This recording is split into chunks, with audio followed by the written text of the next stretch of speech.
I suppose it's as good a day as any to pull off the door panel here and fix this window. I've got it up now, but when you roll it down, it kind of jams up there, and I'm going to show you what I'm talking about here in a second. But it is a very nice day today. See if I can get the temperature off of this thing. Well, it's not 75 degrees, but yeah, 48 degrees outside. Real warm. I just want to see the oil pressure. Battery 10.8. Yeah, it's still dying even after I unplugged that air leveling system, but whatever, that's alright. We might as well go ahead and get to pulling this door panel off and pull the keys out here. And basically how you go about that is, first thing you got to do is get a screwdriver and get it behind that panel and pop it out. Just kind of pull it out of there. There we go.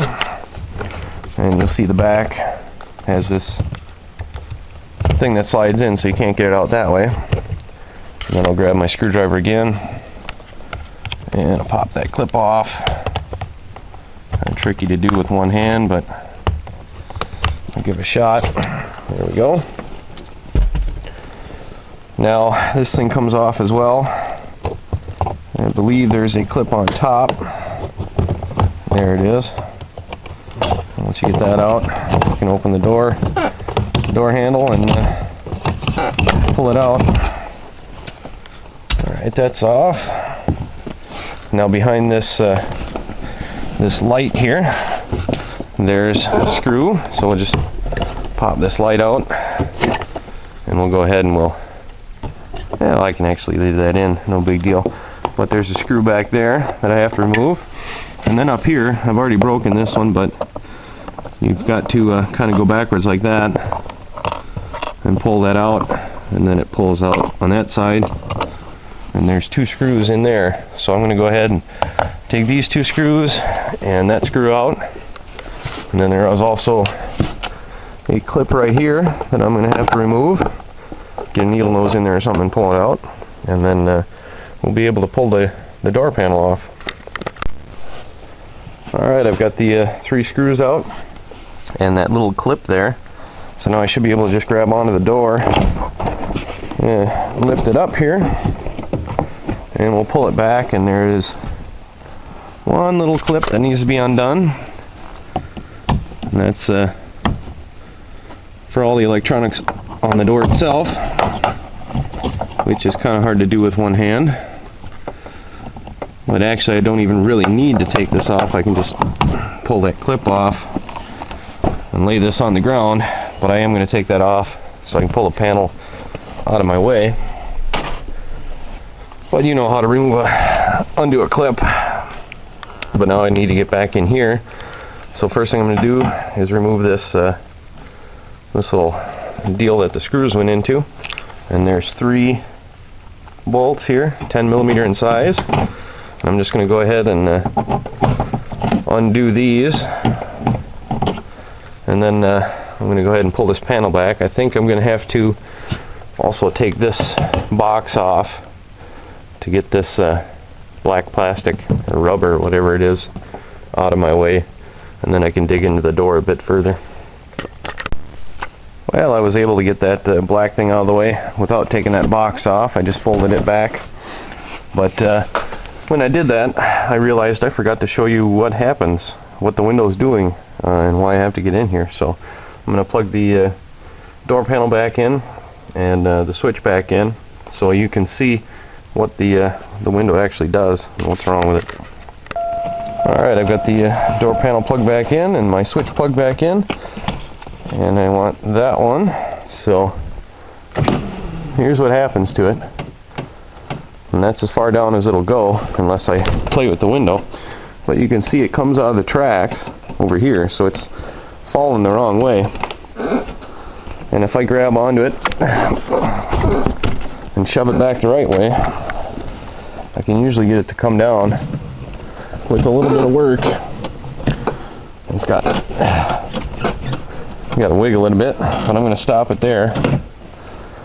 And see, it doesn't work very well. And it's partially because it's jammed up underneath there. And also, I don't know how well you can see it, but that, see if I can roll it up a little bit.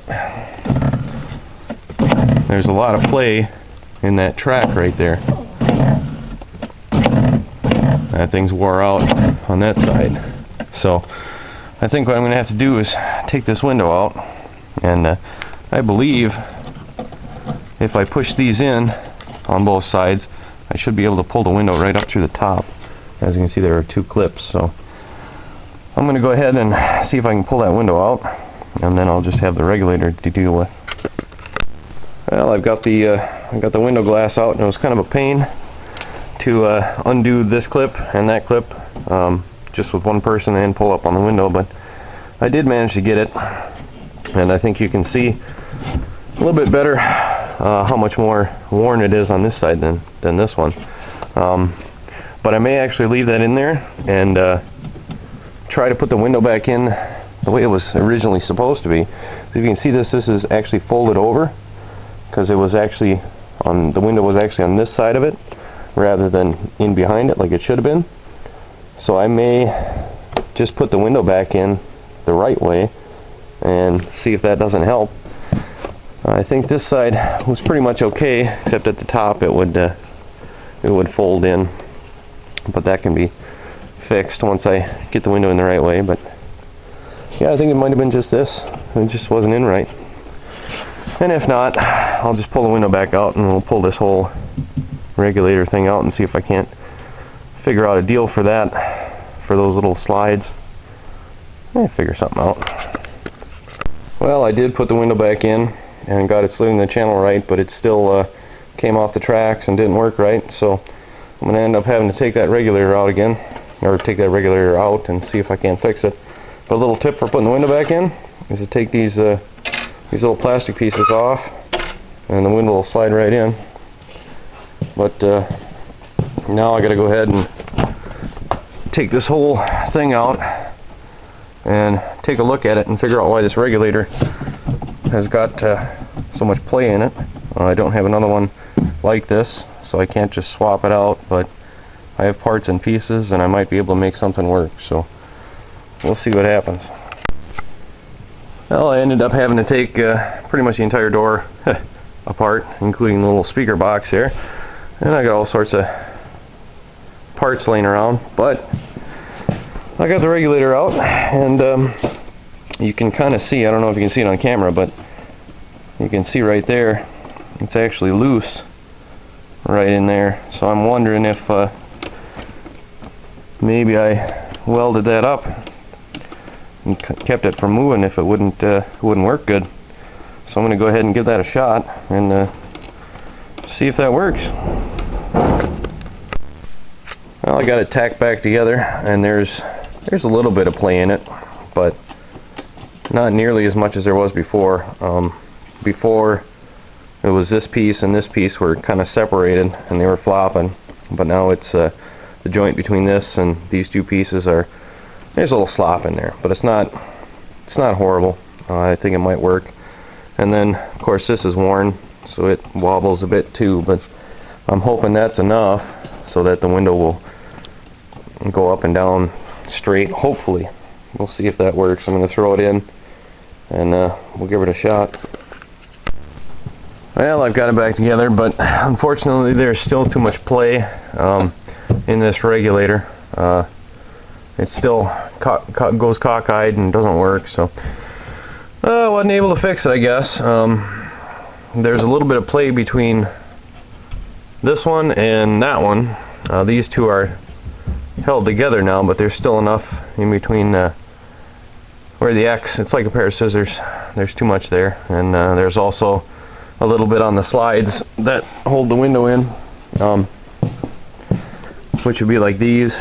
They're a little bit different in that one, but unfortunately this whole regulator setup is different. You can see it, I think, a little better on the back side how different it is. It's a completely different setup. This is for one of the older LeSabres, and it won't go into to that one. But well, I wasn't able to fix that. I'm going to have to get a new regulator, I guess, if I want the window to work right. I'd say the two hardest parts about doing this were hooking these linkages up and taking them off, because they're way in here. And the other hardest thing was the window, the little clips, getting them off. But other than that, not too bad. Oh well, better luck next time, I guess.